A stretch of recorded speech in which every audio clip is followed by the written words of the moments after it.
Пішли, що ти як не рідна, заходь. У нас тут трішки срач. Я живу з Яном. З ким? З Яном. З Яном, так. Ось тут буде ставочка його. На руку мені його так поставити. Не наша квартира, не ми тут живемо. Готель. Як я кажу, митися можна скільки хочеш, за комуналку не я плачу. Тут у нас костюми, різна одежа, яка дуже потрібна.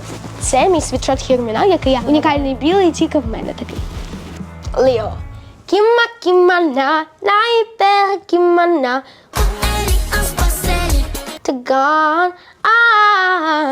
Ти що, вивчив пісню? Звісно. Ти всі пісні вивчив цьогорічні? Да. Навіть якщо вони не на англійській? Єврофан.